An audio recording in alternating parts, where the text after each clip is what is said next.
morning and smile? I do. 24 brand new hours are before me, and I vow to use each and every one of it to its maximum. I'm an entrepreneur, and time is my currency. But with this thought, I share an anxiety that time is passing and that everything is impermanent and transitory. But I'm reminded of the great Albert Einstein. He said, time and space are modes in which we think, not conditions in which we live. 70 years ago, rocket-borne cameras gave us the very first look of planet Earth from the outer part of space. It was the very first time in human history we could actually look back on our planet and see it in its entirety. It was really a monumental moment where we could turn around and not only see the universe, but it began a profound shift in the understanding of ourselves. Provided an awakening. It changed our self-image and the narrative that was in our mind. It enabled us to really drive a mission to the edge. And when we begin thinking about this, the Hubble Space Telescope has given us nothing more than an awakening, and it's enabled us to really understand and contemplate the meaning of space and time. What does this mean? When I look at the deep field photograph right here, for me to be able to gaze at something so impossibly large and fit it into the optic nerve, which is something so incredibly small, really enables me to think for a moment about not only the fabric of time, but what does this mean for the future? And as I stare at this photo, I can see the formation of diamonds being created in the galaxy and the nursery of stars. And each of those light forms represent all elements of human form today. And so as we start to gaze at this photo, we start to contemplate what is the meaning of what we put forward when it comes to technology. And you have to start saying to yourself again, Albert was right. Time and space are modes in which we think. It's definitely not a condition in which we live. As humans, we've created some of the most ambitious outcomes. We've done incredibly well with technology, and the internet as we know it today is an outstanding success. More than 3 billion people are connected around the globe. Around a zettabyte of data is shared on a daily basis, and technical advancements are pulling our world into a digital form. How we use technology today transcends how we've used it before and in all elements of our past.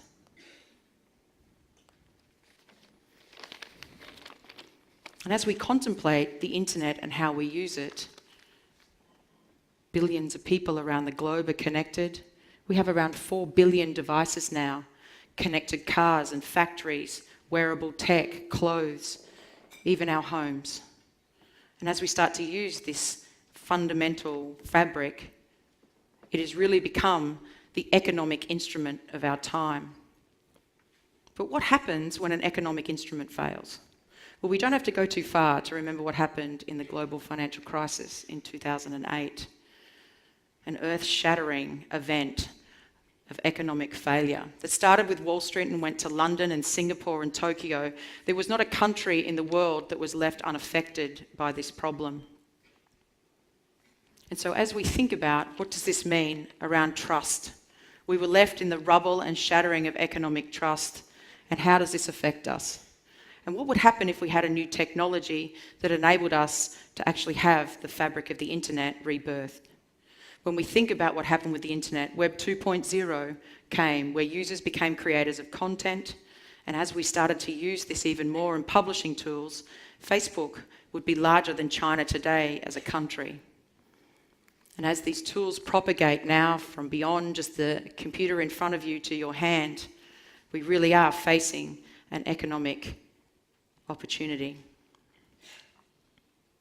So when these central authorities are lacking trust, we also have another problem that begins to unfold. Let's consider what Web 0.3 could be. We really are at a point now when we're starting to consider a transactional trust layer of the internet, where we move from what we once knew as the World Wide Web to the World Wide Ledger. And this is blockchain. It's a new technology that's fundamentally going to change the way we trade, and it might even change the way we think. If we think about Facebook, most of us have our data stored in their central repository.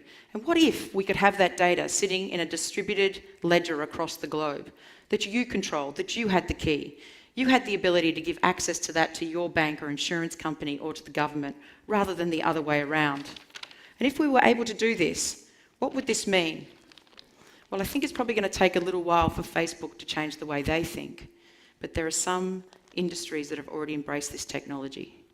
Diamonds being one of them. $3 billion, 3 billion years in the making, formed under the pressure of time. Diamonds, a commodity that is close to each of our hearts as we have a defined love of luxury. It's a symbol of love, commitment and trust. But can we trust diamonds? When we read the headlines, it's plagued with fraud and synthetics, blood diamonds, funding terrorism activity. Really, the romance of diamonds is truly compromised. Blockchain as a technology is a ledger that enables us to track and trace the ownership and provenance of goods. It really is a chronology of time, enabling us to see where the diamonds have come from and which hands they've passed through the supply chain. It is a moment for us to be able to look back, just as we did from outer space, to see the world in its entirety. So imagine if this technology was available in World War II. Around 20% of the art was looted in Europe by the Nazis. And shamelessly, people were stripped of their assets, their family heirlooms, and their identity. And there's still around 100,000 art pieces today where they have not been returned to their rightful owners. Museums and art collectors are all plagued with these ideas of being able to be sure to check the provenance of goods and items. And if we had this ledger, we would have been able to do that. Museums today are checking the authenticity of those goods and to be sure that the provenance, and if they are to be found to come from a looted backbone, that they will implicitly return it to their rightful owner if the evidence so produces. But what evidence? Shoe boxes and receipts and paper records? This technology enables us to be able to store these on a ledger that's secured. So what does that mean? This technology could transcend time, but it could also transcend our lifetime. Each and every one of us in this room today. So the ring on your finger that you'll pass to your daughter for her wedding, and the watch on your wrist to your son, the art in your home to your grandchildren. Finally, we have a technology that will enable us to support this endeavour. So the role of human imagination is to actually conceive the delightful, the most impressive futures, and have the ability to get out of bed and bring this forward to today as a technology platform, and that's what we're doing. And as entrepreneurs, this is what empowers us. We bring our imagining into existence. And as technology advances, we've found ways to outsource our mental capacity into our technology. We've been able to shrink the lag time from imagination into implementation. And that's just within my lifetime. So if I was to take a Hubble telescope and look back on my life, what would it mean and what would I see? Well, fundamentally, I believe it's about being a little savvy and having a good pair of pink boots to start the day. But beyond that, it's not about just learning the technology and the ones and zeros and the coding. Mind you, that helps a little. It's really about understanding where the technology fabric can take us. What problems are we solving? And really make a decision to act. And that's exactly what happened. But don't get me wrong, not everything I've done has been successful. In fact, one was an epic failure. I remember WAP. I'm not sure that anyone knows what that is in the room, but I remember waking up one morning thinking this is one of the most transformative technologies of our time, and with 30 engineers by our side, I set upon a path blindly, building on top of this thing called WAP. And we built a product quickly and took it to the biggest names in corporate Australia, and it was successful. The technology worked, but overnight, WAP just literally disappeared. And all of a sudden, WAP had had its time. But this technology today is something that we fundamentally need. The web is our fundamental economic instrument of today, and yet the fabric of what's been built is not able to support it. So this technology is here to stay. Now with Everledger, we're tracking the world's diamonds as a way to reduce blood markets, black markets, and fraud. And it's our greatest life adventure to date. But one thing, of course, that you must remain cognizant of is that time is a currency, and it can only be spent once. And just like the grain of sand in an hourglass, we are moved by the moments of gravity.